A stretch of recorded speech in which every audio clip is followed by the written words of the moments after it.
Welcome back to Podcast Recovery, everyone. We're your hosts, David O. And Carly R. And today we're joined with an old friend and a special guest, my friend Jamie. How are you doing today? I'm doing great. I'm excited. Good.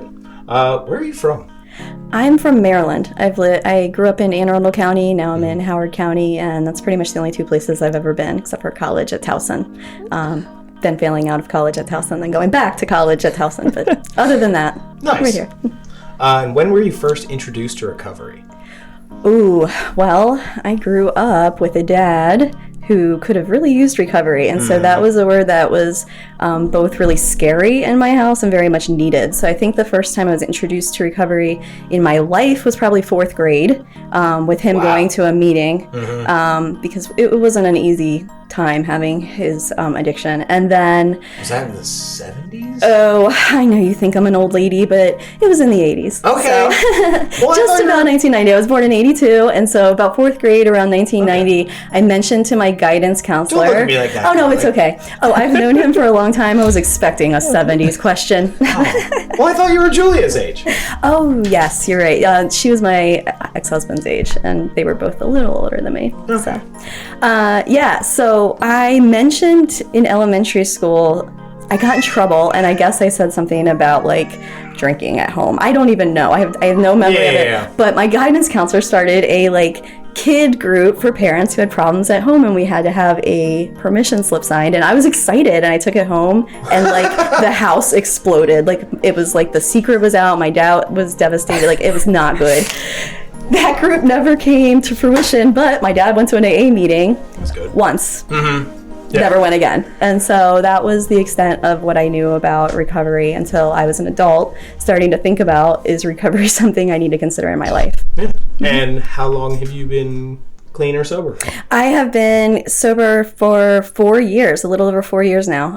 July 1st, 2019 was when I woke up and just felt a sense of peace and a certainty that I was going to die or I was going to stop drinking. I really felt very calm about it.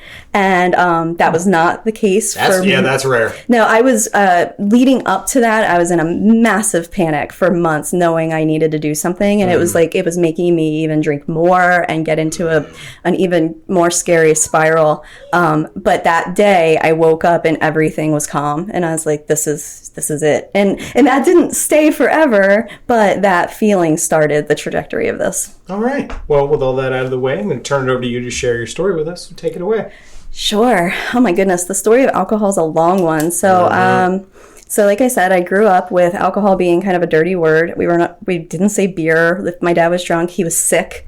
And he was our primary caretaker. So we were in the car a lot with my dad sick. It was just a really scary thing. So at 15, when I got my first job and I met a bunch of really cute boys that were a little older than me. It always starts with boys. Yeah. It wasn't a dirty word for them. They were going to parties and they were drinking beer, and they had something called jungle juice. And I was like, this is cool. And things taste good. And nobody is ashamed. Yeah. So your first drink was jungle juice? Jungle juice at 15 on the deck of I have no idea how old teenage person's party. I have no idea. And so that would have been 97. I guess so. Yeah, I was in, I would assume 10th grade probably, if I had to guess, 9th, 10th grade around then. And my friend and I went, and it was with work friends, and they were very nervous to have us because we were young. And so they were kind of like our protectors, the guys, which I loved because I thought the guys were the cutest things ever. And thus began two quests. Number one, my quest to be comfortable around men, and alcohol did that really great. And I just mean comfortable as in I could talk, I was smiling, I wasn't feeling so scared and shy. And number two, there was a world of people that drank without shame, and I liked that. It didn't even consider that there was a world without alcohol, but there was this world where if I went to cookouts with these guys, their dads were drinking beer and it was cool, moms weren't mad. And I've associated that with a life I really liked and wanted. So that's what I did. Yeah. I snuck it in high school, and since beer was a dirty word in my house, nobody ever questioned what I was doing or wasn't doing or why I came home smelling a little funny. And then by college, I followed the guy that had first showed me Jungle Juice. I think that was much to his dismay, but I did anyway. Eric, real quick, Google the official recipe of Jungle Juice, because I think there's a lot of I'm not sure. I can tell you what mine was. Fruit punch and vodka, right? Oh, if only. Mine was Everclear and Kool-Aid in a red cooler. It was not the... I wouldn't highly recommend starting with that. See, now Jungle Juice, to me, was just sort of like a hodgepodge of all sorts that was just dumped into a container. Now that so you didn't know what was in it. That was the definition in college when I moved into the rugby house with my boyfriend. And trouble. Jungle Juice was Jungle Juice was what do we have? Oh, we got rum, gin, whatever, Tanqueray, put it in there. It's what the fuck? No. That's not Jungle Juice, what you just said. Gin? No, that's just you're fucking up the drink. Okay. So, it's vodka and white rum. White rum, Vodka and white rum? Yeah, not brown rum, because brown rum would, again, fuck up the drink. Yeah, it would coagulate the whole thing. Yeah, it'd be all fucked up. Yeah, and then you have don't drink, people. It's terrible. We're just getting specific. This one on WikiHow has put orange flavored drink, put fruit punch, put pink lemonade, put pineapple, put orange juice. Not juice, just drink. Put orange drink in it. They have drink, they have juice, and they have punch. So it works for everything, and that's what I found. I mean, it just worked. Yeah. So college became the focal point of being out of my house, being unashamed, and being really proud that I could keep up with anybody, anything, anywhere, anytime. Yeah, and Pat Towson was a party school. And that was to the dismay of my roommates because they weren't partiers, and I was. And so looking back, that was probably not the most fun, but I had a good time. And I also failed out. That's all that really matters. Yeah. So I was also, I have had a desire always to be the good girl and to fit in. So this whole time I was telling my parents and telling my teachers that I was doing my work. I was doing this. There was just always a circumstance that was a problem. Something else was always the matter. There was always something else going on. Speaking of that, when we worked together forever ago, I never would have pictured it because I was oh, you're a total sweetheart. You're a teddy bear. That was your my cover. Ultimate, my whole life. And it's way beyond drinking. That was as a little girl, I had to be a good little girl. From little, that was just my belief, right? And so I took that very seriously. And so telling my story sometimes can shock people that know me because I did hide it really well. Even my closest friends at that time when I was I was sick. I was very, very sick at the end. Nobody knew that. Even my husband sometimes is I'm still surprised when I find vodka bottles under the sink, that we were finding things for a year after of places I had hidden stuff and nobody knew. I was just so good at being the good mom, the good wife, the good whatever you needed me to be in the moment. Just don't get too close. I would back off real quick. All right, so back to Towson. Yes, back to Towson, which was a long process of grades slowly dwindling and the focus just continually shifting into the party mode and wanting to attach myself to the guy. That really was. I had a North Star outside of me. It just was. And so when he left, a lot of things dropped out, including me of school. I went home and a few months later dove into a new relationship with who would be my husband. And I met him at Preakness on the infield. And that was the start of our relationship. This is the most Maryland story of all time. And Preakness on the infield, if you haven't been there, is saturated completely with only alcohol. I do not know if water is even on the infield at all. No, you're not allowed to have water. Yeah. Water is illegal at Preakness. And so that was whatever. I got 2 kids out of that marriage. There was fun times, and it was not a great marriage. We liked each other and never had the respect that was needed to make a good relationship work. And he was so much more further along in his addiction than I was that I felt really good about myself all the time. I had no problem. Oh, yeah. Which gave me a lot of freedom and permission to blame him when things went wrong and just know that when I was getting out of that marriage, I would be fine. And that was just the wave of my existence with alcohol, was that I would use it to cope, then I would get the handle, then I would use it to cope, then I would get the hang of it, right? Mm-hmm. So got out of that first marriage, moved in with my mom. We bought a house in Columbia with my 2 daughters and really close to my ex-husband, so we could kind of continue doing that thing. And that was when I realized I needed to stop going towards men and like figure out who I am. Like I can't be doing this again. This was like a long time of messing stuff up. And so what I was still drinking through that, but I was with my mom, and she like, you know, I could kind of like measure myself, and I'd have nights of like, I was still getting drunk, but I was not like out of control. I guess I was like having a good job and stuff until I wasn't, until it just got way out of hand. It just was years of spiraling down. A few years later, I met who's now my husband, my boyfriend, and we got together on weekends because we had children, so we only had certain time, and it would always be getting together, and drinking would be involved, but it wasn't the primary focus. We liked each other. We were doing things. And that was fun, and I felt like safe about that. He had addiction situations in his life, and I had it in mine, so we both felt like, okay, we've got this thing, right? Yeah. A few years later, every night is wine, drinking, whatever it was. And it just came to a point where What was your drink of choice by that point? Oh, by that point, vodka. By that point, I was doing mini vodka shots with like chasers for the most part, and it was like fun. Like nobody outside of my house probably really knew that. I wouldn't have done it in like company. Yeah. But with my husband and stuff, it was like, let's get some red, white, and blue mini vodka shots. They're yummy, and then like go eat some pho, like go eat some soup, and like be dumb for a few hours. That was like our like fun time when we first started dating, but we carried it through into like responsible life, and then I sort of carried it through into like everything.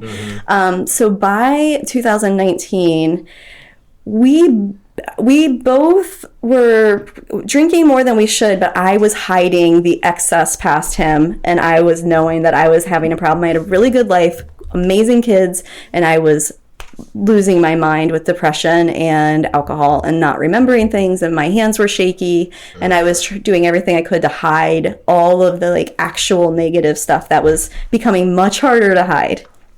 Yeah. And then in the spring of 2019, I'll say I quit my job that I was in, but really I was graciously let go. Like she let me quit, if I'm being really honest. And at that time what I thought I was suffering from was a mental breakdown. I was just so stressed, and there was so much going on, and was really having a hard time handling life. And I was drinking so heavily. Like that was my cure for it. So I was thinking the only time I was feeling better was, you know, if I could just get the thing to calm me down. Yeah. And then I got a job at UMBC that year. Just however I did that, in spite of myself, I show up to an interview in that condition that I was in. Some of the things that we managed to accomplish, like while fucked up, is like, how did that happen? Yeah, how did other people let this happen? I just thank my lucky stars that day I must have been with it enough to show them something. And that was when I thought to myself, okay, this is it. Like my husband loves me for who I am. I can't use him as the excuse. My kids have dealt with me. I can't use my kids as the thing to get so I wish I could. I don't like myself enough. It's not, you know, I don't know, but this job is like the only thing. If I don't do this, it's just another failure, and I don't know what to do next. Like I was like coming to terms with this like reality. Still took a few months. That was when I got scared and started drinking even more. And it was like a blur. I mean, those last couple of months were a blur. I don't know what I was like with my family or anything. I think I hid it the same, but like internally I was a mess. And I would cry in the shower. I would like hide and scream in pillows just at the sheer terror of quitting alcohol. I didn't know what that meant. I just thought, am I going to die? Am I like, what am I? I've been doing this my whole life. Who am I? And I had realized it had been years since I had had a night without drinking. Even if it was just a glass of wine, it's not like I was drinking to get drunk every night, but I had alcohol in my system every day for many years, and that reality was like terrifying. Yeah. Then I woke up, like I said, started getting ads on Facebook. Good old Facebook recovery. Yes. And what I skipped over this was those last like 2018, 2019, I did go to a few AA meetings. And I started reading books. And I read a book by Elizabeth Vargas, who's a newscaster who kind of had a she's got an Alcoholics Anonymous story, an AA story, and it was about her rock bottom, and I'm drinking, listening to this book, and her rock bottom is like, she's talking about how she goes to a park and she like almost gets assaulted and somebody takes her to the hospital. It's a real scary story, but at the end of it, she goes, guys, I drank 3 glasses of wine, like as if that's a big deal, right? Like she's like, I almost drank a whole bottle of wine. It was so scary. And I'm like, I'm screaming at this woman in my car, like, you have no idea. And then it hit me, oh my God, wait. I'm like way past that. Yeah. Is there something I really need to start looking at? So I started going to AA meetings, and I had that problem with connecting to other people and using them as my guiding star. So in those rooms, I like was really having trouble getting honest. I was like telling my story based on who I was with in the room. So I thought, I can't do that. I need like to learn how to get sober without the distraction of people. So I get these Facebook ads for a community that had a program for 28-day sober challenge, and I thought I can do 28 days. And then I thought I can't do 28 days, and that spiraled me out again. It was called 1 Year No Beer, and it's based in the UK. They've changed the program now. It's not actually a program I probably would join today, but it was the thing that got me in a room, a virtual room. And it was you got a daily email, and it gave you exercises, and it followed a lot of the 12-step principles, which I had really appreciated learning about, but I couldn't get the juice out of the room that I needed to connect. So I treated that place like a blog and just started writing my experience truthfully for the first time in my life, and let people see it, and let myself get through that shame and just like fear and terror of the first few days of being alcohol free, really. And at the end of that 28-day challenge, I was like, I think I need to do more, which scared me, but I didn't drink in that fear. I just like kind of cried a lot in those days. And it was funny because I guess when I had signed up for the 28-day challenge, what I had actually accidentally drunkenly done was sign up for the 1 year challenge. So I had already paid for it. So by the time I got through all the turmoil, I drunkenly signed myself up for recovery. So by the time I got through the turmoil of deciding, sounds like something you would do. I wanted to go. I thought, I'll go to the 90-day challenge. Fine, I'll do it. And I'm like shaking and navigating to my account, and it says 1 year, and I'm like, what? Were you afraid of like the medical complications? No, it's not that. I was truly like, now it sounds illogical, but I thought I was going to lose myself. I thought, how can I hold it together? I had built this good girl, I had built me, and everybody depended on me and expected everything on me, and the only juice I knew how to use to do all that was alcohol. I did not know how to be me. I had no idea who me was. I was terrified of what was going to come out, and truly terrified of, did I even like my life? Did I not like my life? I felt like what I had was so good, but I was still drinking. Why was I drinking if I loved my life? It was just so much identity terror. I mean, really. And honestly, there were times when I just wished that if I'd quit, I wouldn't make it through, because then I wouldn't have to deal with it. I mean, it was a really sad time. Then I got clean, and it was really hard. It was really hard. Those first 100 days, first 30 days, I was proud of myself. 50 to 70 wanted to kill everybody. I hated everybody. I was angry. Next, up to about 100 days, I was bored. And then I started learning that I needed to fill myself up with other things. And that's when I started looking at, okay, it's not just about saying no to alcohol. It's about like living. Like, what do I want here? That's when the journey started. That's pretty much it. 4 years later, I'm here. I am a life coach, and I work at UMBC. I help women learn how to get this identity and get this sense of authority and self-trust. And sometimes that includes taking a journey into alcohol-free living. Sometimes it includes physical changes. So along with this alcohol-free journey, I was quite overweight. I think when you and I met, I was a little overweight. I had kids, whatever. Well, by the time I was quitting, by the time I was exploring not drinking, I was over 200 pounds. I'm 5 feet tall. And I was in a lot of pain, 2 little kids, and couldn't like sit on a swing. I was like the typical just lady getting older with bad knees, and I was miserable because my head felt like I was 20, but my body and my activities were like I was 80.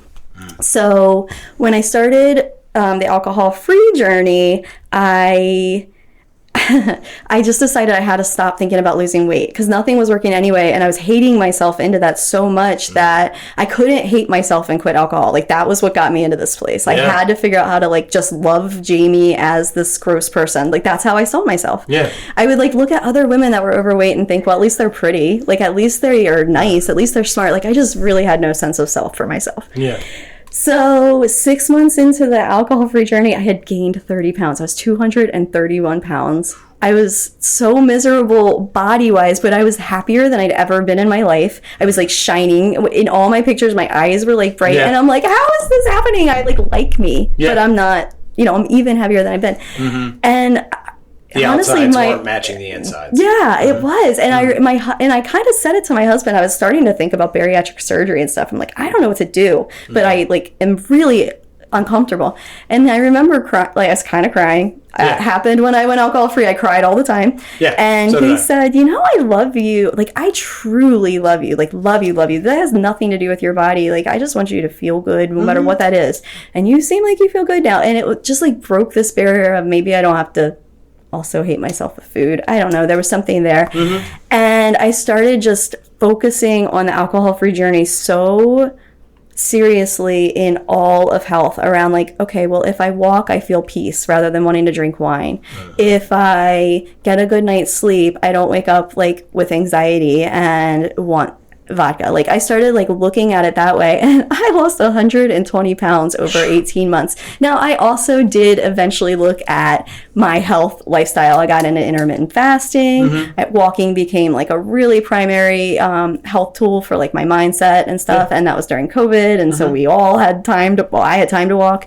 But it was a significant change, and I lost a ton of weight. So I help women do that too, and it's from this place of not what can we take away, what can we restrict, what can we do to make you better. It's who are you, why do you love yourself, what can we do to, like, open you up to you and see why you're the priority here, because you make everybody else That's better. The title, Eric. Open you up to you. I love that.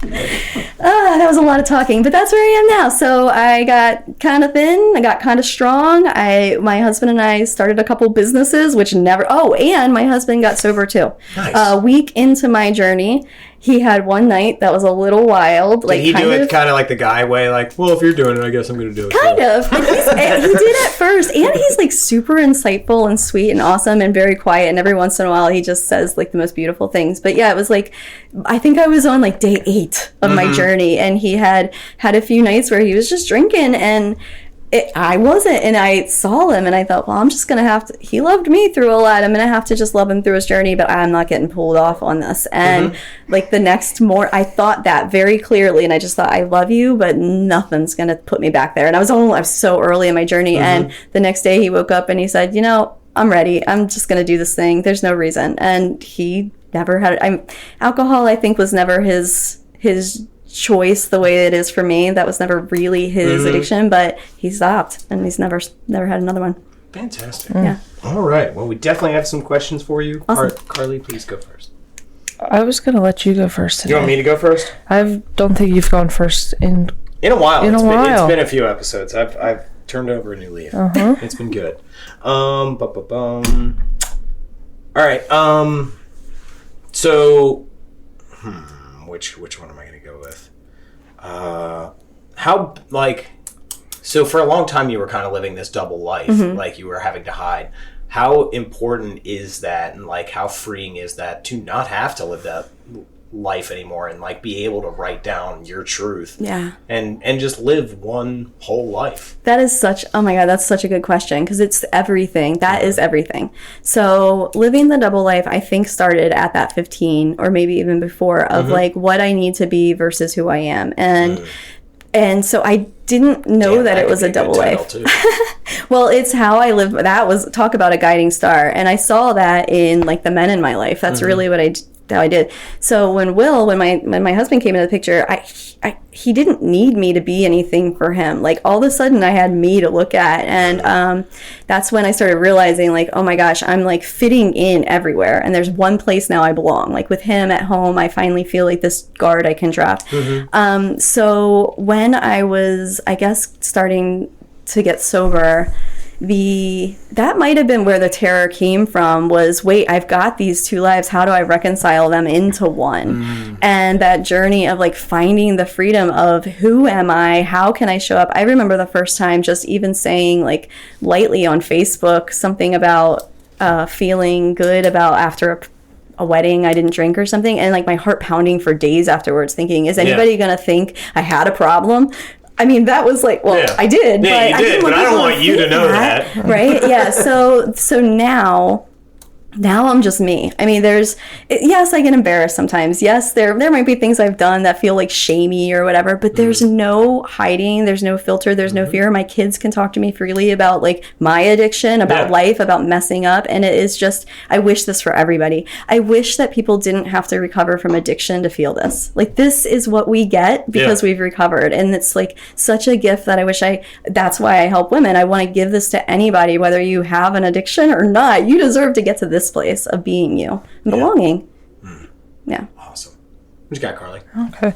Well, kind of tying into that, you, at one point in your story, you were talking about how like nobody knew what you were doing and how bad it had gotten. I was very functioning. Like, I didn't lose anything when I was in active addiction. So how did that, being able to maintain and function, just play into, I guess, escalating? Oh, yeah. Oh, my God. I've got a perfect example. And actually, it's one I've never told.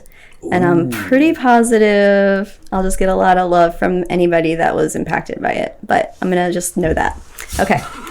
So I was in a singing group. I was in a 6-member singing group, and we would do house concerts, and we would sing at churches. I was really involved in my church and my spiritual center. And me and this 5 other women would do like a cappella and singing with instruments and like sing spiritual nice stuff. We'd do Jason Mraz. It was so much fun. So fun.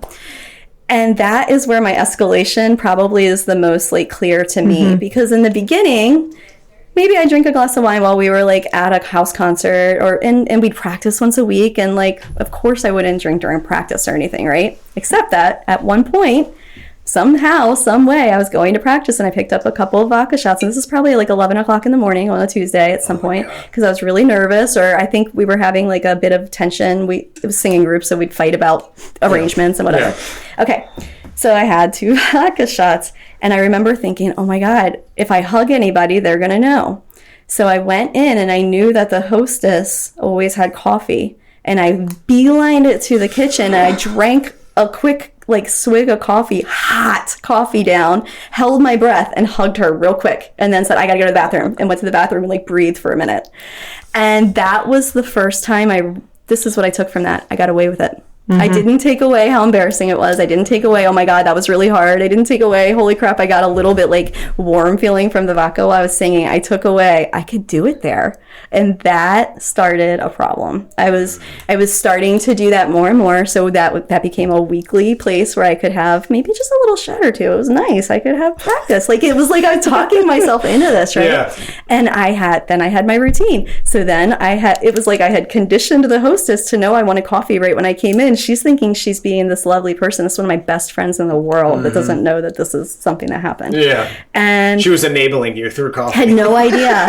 And so she's giving me my coffee. I'm swigging it down. I'm hugging her. I know I get there a couple minutes before the other 4 ladies. So by then I got coffee breath. Then I can hug anybody, sit down 15, 20 minutes in. I'm warm and I'm singing and I'm feeling so good. You're caffeinated and drunk. This is good It was awful. It was awful. And so by the end of that group was not the end of my journey with drinking, but it had gotten to a place where I was in a place where I was spiraling at that point, and none of them knew. One of them had 33 years of sobriety. She's one of the people that pulled me through this and helped me, and she's been my example. She's a great friend of mine, and actually I think she's 35 or 36 now years.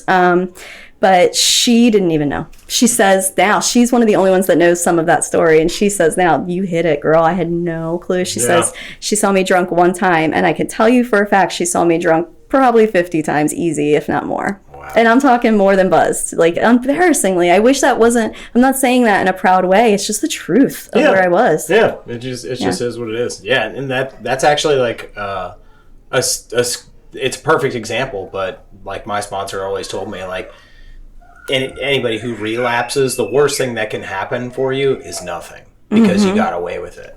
and like you go out and you use or you drink or whatever and nothing happens, you're like, oh, everything's okay, and then it accelerates from there. You are oh my gosh, I remember in the early sobriety days looking at the so I was in this community and it was like 20,000 people, and it was a private Facebook community with a program that you could get emails and stuff, right? Yeah. So the private Facebook community would have people that were like coming out of jail, getting DUIs, like losing their kids, like really devastating stories. And I just remember sometimes thinking how easy they have it to not get sober, like, because I had this perfect life. I had a perfect life where nobody knew what was going on. I'm so ashamed. Now I do know not everybody was clueless. My kids were not clueless, especially Katie, my older daughter. She knows, and she knew, and she now feels like she has permission to tell me when some things that she experienced. Yeah, there were times where I'd be late picking her up, or I fell asleep and I should have gone and got her for something, or I had a lot of those, quite a few of those, or she could smell it on me at a swim meet. And things that like I had as a kid, but I couldn't vocalize. I knew what was happening, but all I had was "you're sick." And she can now say like, I don't want to talk about this, but I remember. And I'm like, girl, talk about it. Let's just, it's, I apologize. I'm so sorry. Yeah. Wouldn't have done it if I had the information now that I did that, that kind of thing. So, but I love that that's happening too. Nice. All right. All right. I want to talk about sort of your, and this is sort of just with women in general. Like I've just heard this so many times, just like the progression of men. Like it always starts with like chasing men. So was like, because your dad was always quote unquote sick, was there any like trust issues there, and were there any daddy issues that sort of played into your relationships with men and kind of identifying yourself with them? It's fun. I've thought about this a lot. So my dad was a super great guy that truly was like a sad person from alcohol. And so I definitely have like massive issues. I mean, as an adult, I removed myself from his presence for quite a while because I really needed it to be a safe space to love him, and I just couldn't do it around him with his addiction. And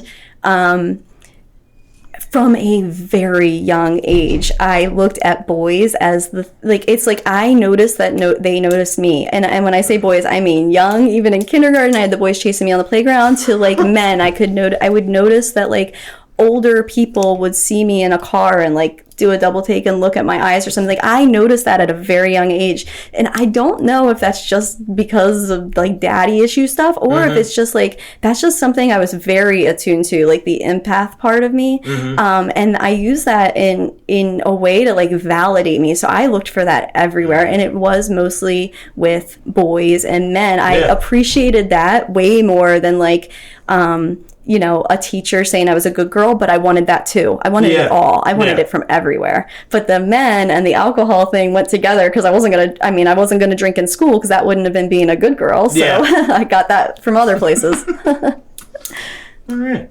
Interesting. What you got, Carly? You seem like you didn't give a shit about boys. You were just like, yeah, it's just a thing. Probably. I mean, I was friends with all the boys. Yeah. But it was just like that was it. Yeah. Well, that was the other weird thing. So it's like I'm making myself like this boy crazy person, but I only had a couple relationships, but I was friends with the boys. I wanted to be cool. I wanted to fit in. I wanted them to look at me as like this like really amazing person, pretty cool, the one they could talk to. Like it was so important to me to just like truly fit in, and the guys was where I could like get that validation the most. So that's really where it came from. So, and then even like with my first husband, that like using that guiding star of validation and the alcohol, it just all mixed together. So it fits really well. But then as a mom, I wasn't using it at that point. I had I had these years. It's different by that point. But then I still had the alcohol, so that kind of became the, what do I do if I'm sad? What do I do if I'm happy? What if I do if I'm celebrating? If I'm bored? If I'm lonely? It just started to fill up all the things. What you got, Carly? So are you currently part of a fellowship or community, like active in one? I am. So it's there's a couple. I'm in it's mostly Facebook groups, honestly. There's a ton of sober communities on there. I have one called Sober Inspired Pirates, that if you're interested in like I love that. Oh, they're amazing, and they're such a good group of people, and they run it for free, and they have like programs and little challenges and stuff. And that's my main one. And then I'm in another like very private one that's called the Deep Duck Pond. And that's like a much smaller group that's more like real intimate, like helping people. I feel like more of a mentorship area in that. Those would be my two main ones. And then I really rely still on like quit literature. I love reading and listening to audiobooks of like memoirs of people that drank. I love what's his name, Russell, I can't think of his Brand? name. Yes, he's got the recovery book that I just every once in a while I like to dip into stories like that and just bring back inspiration and why and anchor to the life before isn't something I need to be ashamed of. I don't want to go back to that, and alcohol will take me back there immediately. No, not yet. There was a part 2 to that question. Go ahead. So since your community is based online, you talked a lot about connection in your story. So how do you go about connecting in a virtual world? Yeah. Oh, that's a great question. Oh, that's such a good question. So funnily enough, I found it a lot harder to do the connection thing in person in the AA rooms because I felt so influenced by what I wanted them to see me as, right? So somehow on this online virtual world, a couple things happened. Number one, I just started putting my story out, and I knew that people might respond to my post, but I didn't have to read it, so I didn't have to be scared of like what was coming back at me. And I'd have time to respond if I wanted to. Number two, with COVID, Zoom got really big. And so the rooms, the virtual rooms have become like such a normal part of my life where I'll just hop on a coffee chat with anybody. If I hear somebody struggling, I'm like, do you want to just talk? Do you want to just get on? And it's just very, it feels in person to me. It actually feels like safer. I don't know why it feels safer to me, but nowadays coming in person and talking to my story and helping people, that's not a problem because I feel like I can respond in a way that's like me, but it took me years to get that. And the virtual world somehow put up just enough filter for me to like be there, show up, be myself, but know I could like hang up and press the button if I really wanted to and like escape. And it gave me the space to grow. So I would say it feels intimate and real to me, just like walking in a room, but I don't get the anxiety of what a real room does for me. And that may not be the case for everybody, but I definitely get benefit from it. Yeah. It's awesome how like that has kind of stayed from COVID times. Like, because having that availability, people with social anxiety, being able to have that filter is a good thing. Yeah. Like, they should have that opportunity. And I'm sure there's people out there like, no, you should go in person. It's like, your story is not everybody's story. And I do believe both of those are true. There are people, like I work with something called the human design. It's like this energy stuff, whatever, kind of astrology-esque. It's a whole nother conversation. However, the reality of it is some people should be in the room. That might be very true for them. Some people should be online. That might be very true for them. And the secret and the power is stop crossing the lane. Stay in your own damn lane. Let the other person be online. Like, we learn that in all the sober rooms, right? Like, no matter what, stay in your freaking lane and like work on yourself. All of a sudden life gets a little better. So. Like me personally, I don't particularly like the Zoom rooms, but I love that they're there. Yes, I love that they're there for people. It's like, it's not my chosen thing, but I'm glad that it's there for you. Totally agree. I have a question. Go ahead. Okay, so I'm stalking you on Facebook right now. Oh, goodness gracious. So, question. Yes. So you have like a blended family right now, right? I do. So okay, I guess and also great weight loss, by the way. Oh, thank you. Because I'm seeing all that. It's like thanks. It's wild, I splash it up there. You have like the compare Instagram photos. It's like holy shit. Yep. But like talk about that, like the blended family, because it looks like you have teenagers on both sides. So like that's. And, like, you guys are sitting on, like, different sides. Like, your girls are over here. Like, his kids are there. Like, how does that work? Yes. How do you guys make it work, I guess? Okay. Oh, God. This is so good. So, and it's such a big part of the alcohol story. So, all 4 of our kids are affected by alcohol. He and his wife had their own issues, and she's got her story. You said alcohol wasn't his thing. Were drugs his thing? No, I mean, there's like marijuana and stuff going through, but like he's just not really the big addiction person. But he was married to somebody who does have her own story. Gotcha. And so the kids were definitely exposed to alcohol on the daily from their relationship. My household was totally like alcohol saturated with my kids.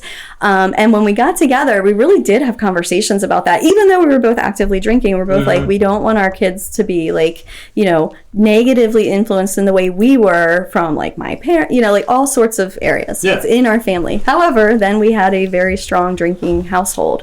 And we were trying to blend these kids together. He has a 17-year-old daughter and a 15-year-old son, about to be 15. I have a 17-year-old daughter and about to be 13-year-old daughter. So 17, 15, 13. So at the time they were like 12, oh my God. 10 and 8. And they were going, and they're sweet, like beautiful, wonderful kids, and they were dealing with the stress of blending in a house of 6 people with 2 parents that like just were doing their own thing, listening to music, drinking sometimes, whatever. Functional, but not necessarily present. Yeah. I'll tell you, when I stopped drinking, everything started to change. Now, it was also during COVID where we were all in the house together. So it's actually perfect time. Yeah, there was a lot that came out of COVID that was awful, right? But for our house, it was like a super gift for me. We learned how each other lived and acted and worked, and that it wasn't easy. I don't even know what to say about it. It is a lot of energy, and it was really tough. And coming out of the other side of it, we have an open house where we talk about feelings. We talk about alcohol and sobriety. We have a relationship with their mom, and I mean, my ex-husband is just a co-parent. That's fine. Like, relationships are really genuine, and we really just try to keep wellness at the center of it, and love, like truly. And I just don't believe that was the capacity was there with the alcohol. I had too much else in my brain. Yes. So one thing, your husband at the moment, he looks like an engineer, like IT guy. Is that right? Yep. Okay, good. I wanted to confirm that. He is actually, it's fun to talk about that. So when we got together, he was part of the scenario. Well, he was a Marine.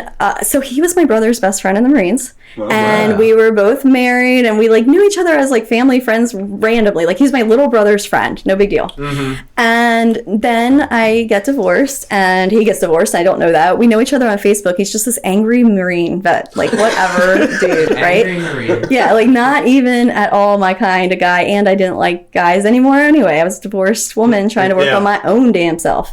And so then my car breaks down, and my brother goes, "Do you remember my friend Will? He's, I don't know, he doesn't have anything to do. Can he just come? He's a mechanic." He was a mechanic in the Marines. He's a mechanic. He can come with us.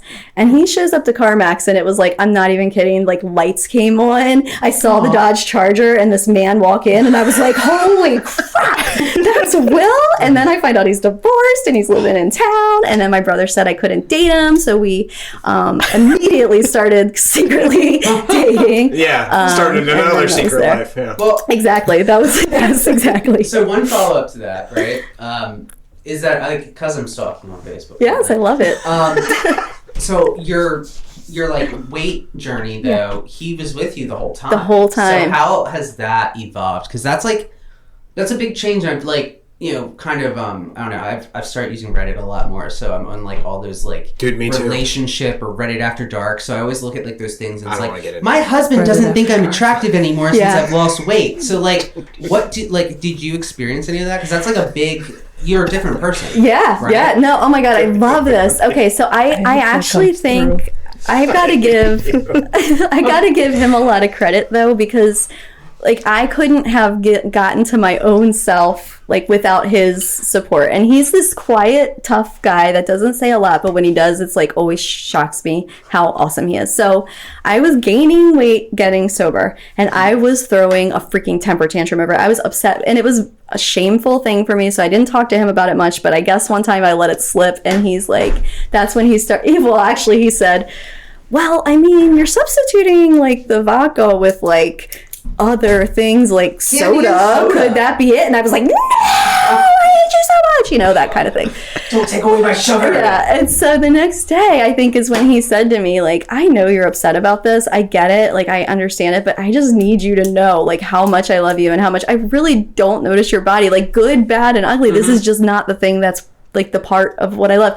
And we have a pretty good physical life. Like, we got a good intimate life, so I just had to trust him because he didn't seem like he was complaining. So as I was losing weight... They never do. Right. So as I was losing weight, I kept having to re-trust him. I'm like... I got skin places. I'm like weird. My hips, like I've got bones now. Do you have know the excess skin, or did you not gain a little weight bit? I did. Well, okay. So when I was at my lowest weight, I actually got down to like 100 pounds, and I was teeny tiny, and I felt really good. I felt strong. I mean, if you're 5 feet tall, like 100 pounds is like where you kind of should be. Exactly, but that's not where anybody in my life felt I should be because I had lost 130 pounds. So everybody's thinking I'm dying and killing myself and starving myself, except him who kept hugging me and like seeing how strong I was and saying like, how are you feeling, like asking me questions about like my health and how I felt, and never once commenting on like anything except for in jest and like love. So he just was like super, I don't know, enthusiastic about my body from every single pound. And I kept trusting that until I saw it. And now I just like really love my body. I don't have a lot of self-consciousness about my body, and I've gained some weight back, and every once in a while I'm like, should I? And then I'm like, wait, where'd that thought come from? Ew, like get out of my head, society. I actually really I like me. I like where I am. I like that I drink Coke sometimes, and I like that I can do squats, and I like that my husband grabs my ass, and I like, I love it. It's nice. But I didn't like it when I was heavier, and I have had that conversation that here's something really interesting. It got kind of vulnerable, but like as a woman, as a mom, your body isn't what you've always wanted it to be. Now, I never liked my body, so having kids didn't change that for me, but still, things are weird no matter what. And when I lost weight, I remember at one point, something happened, and I had a pretty tight stomach, and he like grabbed what would have been like a love handle at one point and said something silly, and in my head I remember don't thinking, lose this part. I don't even know, but like I remember thinking if I had 30 pounds on me, I would have been really offended or weirded out that he grabbed like fat. Like I could feel like ooh, that would have been weird. Right? Yeah. But then I gained a little bit back, and he still grabs me everywhere, and it's not weird because it's just my body. Like it's like my own thoughts have been able to be explored in how much that mattered, and he just kind of showed the example of nobody else really cares. So you were able to like get past that. Yeah, totally. Yeah, that's cool. Totally. And sometimes it comes up, like sometimes if I find myself at the pool or something and I like all of a sudden realize like, oh, I'm feeling self-conscious, and I was like, oh wait, that's just me, because I'm not that way in pretty much anywhere else in my life. It's just a circumstance I'm having. I can change that thought. All right. That's good. Sort of sticking with that theme and going back to sort of like merging your identities and stuff like that. You kind of have these two recoveries that happened simultaneously. You had alcohol and you had body wellness. So how have those two things gone hand in hand? And like how do they play off each other to ultimately fuel them both forward? God, you guys are such good question askers. So after we did this once before. Maybe once or twice. I can tell. Not a rookie here. All right. After I lost the weight was pretty much when the world was opening back up, and I was super excited because like in my head I'm finally pretty, right? Now remember, I hated like when I was heavy and when I wasn't that heavy and when I was a kid, all the thread was I didn't like myself, didn't think I was pretty. So all of a sudden I did. And I knew it was beyond the weight loss. I knew I liked myself, but I still, like, we're women. There's an attribute to physical, right? So I'm thinking... It's men, too. Well, yes, okay, yes. Yeah. So people, 100%. I'm thinking my image is different, and I'm going to go out there, and I'm confident, and I feel good. I show up to the first parent thing, and nobody talks to me. Nobody looks at me. I might have gotten one wave from a parent that I hadn't seen in a couple of years. And... then it happened again, like at the second event. Then it happened again at the third event. And my confidence from all that I had built just shattered. And I remember I was sitting on the edge of a pool chair thinking, why did I stop drinking for this? Like, I actually remember thinking that. And I was starting to like cry, shocker. I don't know how many times I've said that word here. And this older woman, this grandmother of one of my young daughter's friends, came over to me and goes, Jamie? And I'm like, hi. And she's like, I didn't even recognize you. And I'm like, huh?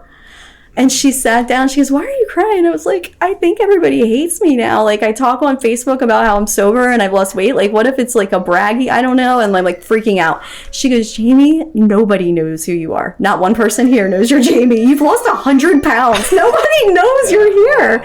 And that's when it hit me like, oh my God, once again, my thoughts are pulling me into like this shitty story of I don't belong. And not one person even knows who I am. So I started walking around like really shyly and gently going, "Hi, Kim. Hi, Stacey. Yes, Jamie. Yes, I know. I look different." I had to have this whole story, but I had to build that into my life of like being okay with telling that story and not bringing up the new reason why I was shamed, why I needed to fit in, why I needed a new second identity. I had to hold on to this thing I had built and start growing from there. And that happened. I was very conscious.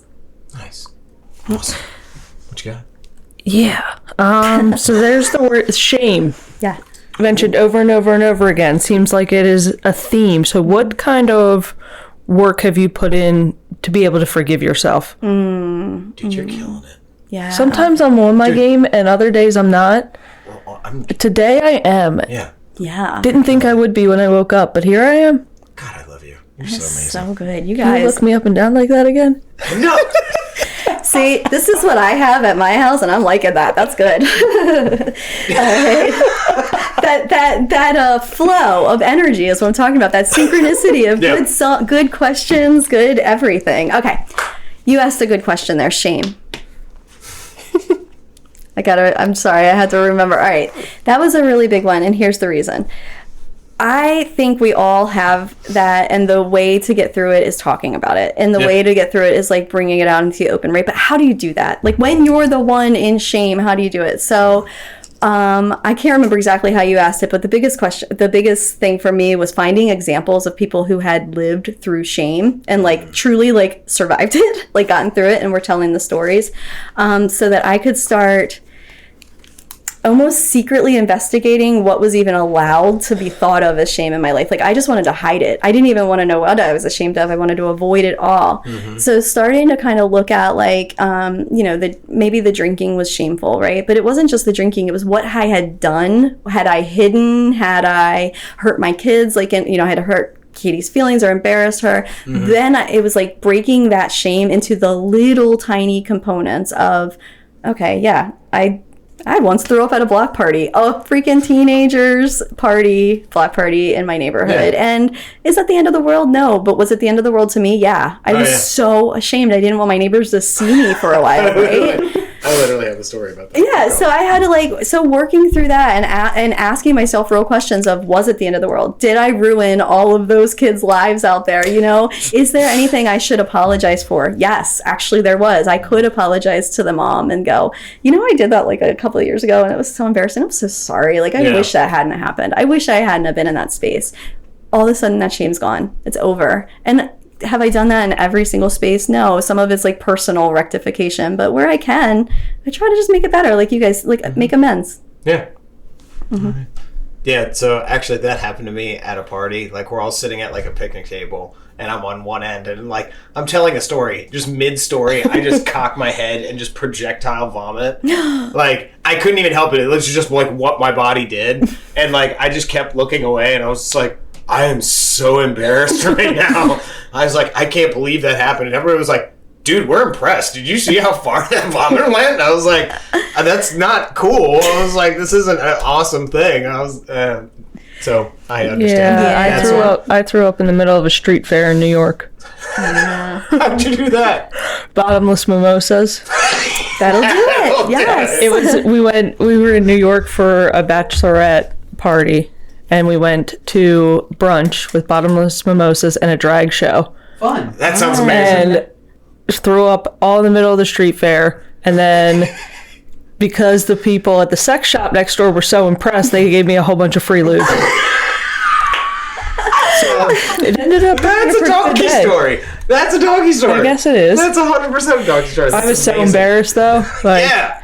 I don't know why. Yeah, vomit is so embarrassing. It is so embarrassing, but it's like, okay, so sometimes but that is a little, that's a little different though, because actually I'm pretty awkward and I'm still pretty embarrassing and I still do things. Like I will still like trip and fall, and one time I rolled under a taco truck. I was drunk, so I was ashamed of it, right?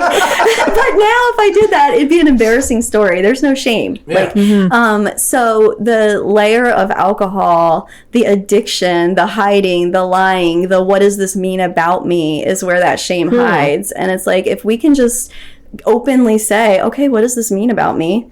Open it up, and do I want this to mean something about me, or do I want to do this again and make that actually a truth, or do I want to make a different choice? Like, oh, well, we could do something with that. So, yeah. Awesome. All right. I have one final question. Ready. So you have these 4 teenagers that are now in the jungle juice age range. So it's a weird thing to say. Vodka and white rum. Yeah, vodka and white rum with orange drink. And don't forget about the punch, the juice, and the lemonade. And the punch to whatever. So how do you approach these open and honest conversations with your kids? Yeah.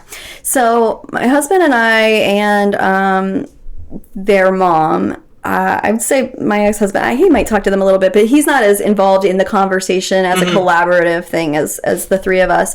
We're pretty open and honest in, I think, like, appropriate context, but I'm probably the one that most talks about it. I'm not the mom that ever says, like, don't do this, don't go there. But I will say things like, like, I've got 2 kids that are about to go to college. And luckily, here's what I do have to say. All 4 of my children, I think, are already way smarter than I ever was. And they all they're coming up in a different generation where alcohol is not quite the allure, at least not in this as it was. Yeah. But that doesn't mean other things aren't. And of course, like weed is like thing. Totally the new thing. And none of my kids seem interested, but that doesn't mean they won't be. So I actually was just having a conversation last night with my little one about how it's not about how good you are, what a good kid you are, how smart you are. It's just about sometimes we get curious and we try things, and sometimes we accidentally get stuck, and sometimes we start to hide things and lie, and that's never okay. That's where, like, mom comes in and helps, because the truth is I'm never going to be able to tell them not to try, not to get curious. But I just try to be really open and honest about the truth of the spiral of addiction. That's what I want them to know about. I don't care about anything else. I don't care what the substance is. I mean, there are some I'd rather them never, ever, ever, ever try. And I wasn't somebody that really ever got into drugs, so I don't have a lot of experience anyway. But whether they try anything or not, what their next step after that is like where my concern lies. Yeah. Because whether they're honest about it. And, and we have the normal conversations. If you get into a place where you need to call me. If you don't, peer pressure, blah, blah, blah. But the truth of my conversations are almost always, here's where I was, here's what I did, here's how I was feeling, here's what shame looks like and how awful it can be and how it can steal your life. And let's just try not to go there. Let's try to avoid that part.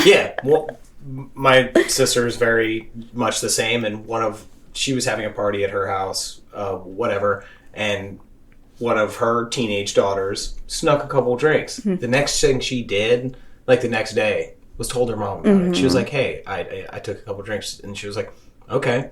Because that's the real problem, the dishonesty behind the behavior. Yes. Like, she was being a little sneaky, but she's a really good kid. Like my sister told me, she was like, I'm actually kind of proud of her because this is like the first like rebellious thing she's ever done.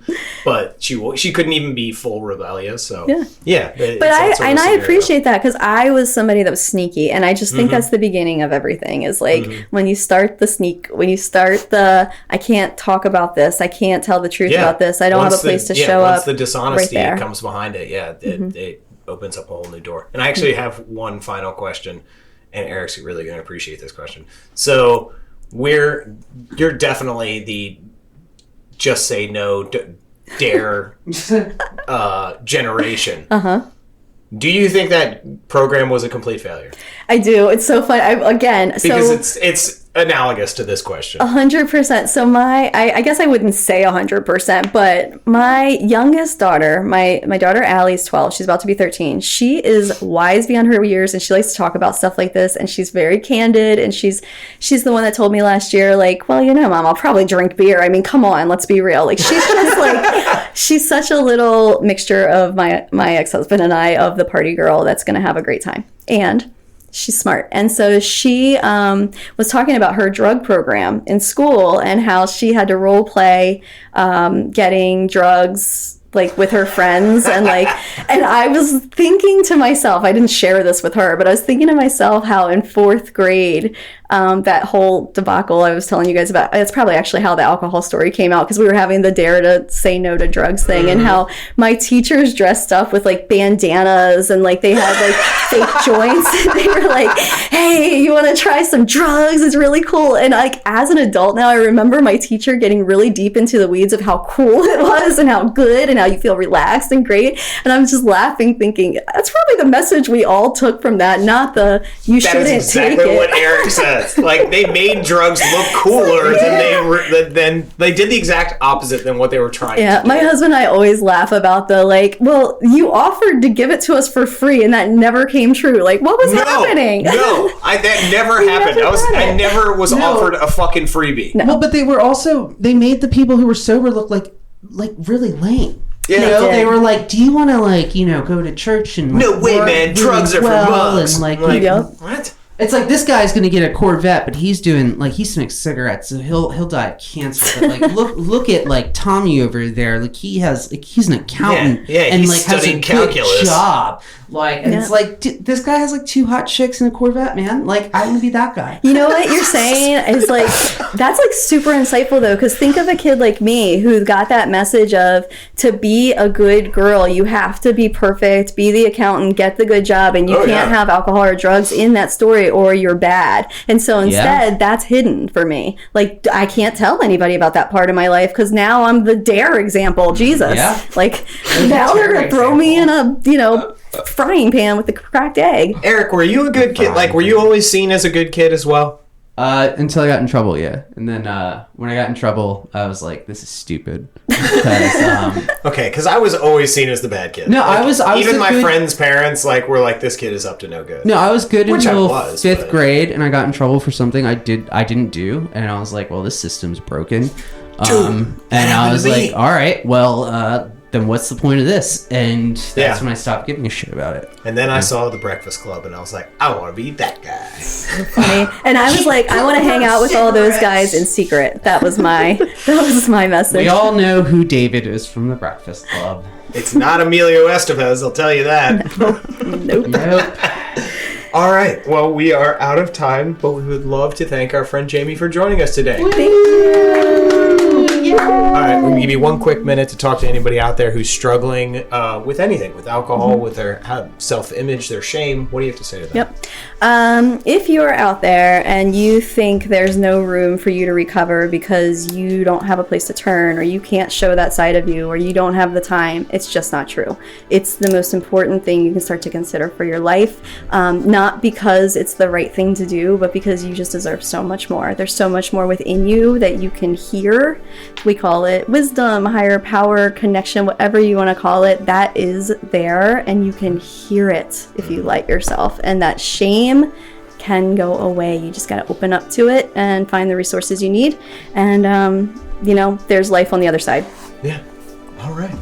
Awesome job. Thank you for joining us, Jamie. Here at Podcast Recovery, we are aiming to expand the scope of support for recovering addicts. Accessibility and convenience of helpful services is paramount to combating addiction. We work to bring the message of recovery to every addict, wherever and whenever it is needed.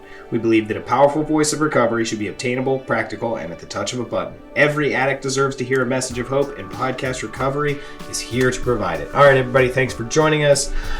Go to our Facebook, our Instagram, our Twitter, our website, podcastrecovery.com, to learn more about us. Please join our Patreon and help us keep the mics on because we are self-supporting.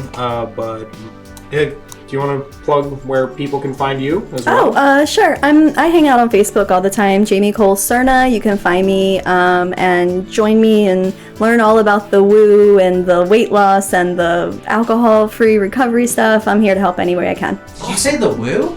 The woo. Like I do the Wu-Tang Clan? Oh my god, I am super. My husband has a Wu-Tang tattoo, so yeah, we could do that woo too. I was thinking more like energetics and like spiritual and fun and connection. I was like, wow, that's totally different. Heck yeah, well we've got that too. You just gotta come to my garage for that, yeah. Well, the Wu-Tang Clan ain't nothing to fuck with. All right, everybody. Most importantly, everybody out there, stay safe and stay clean.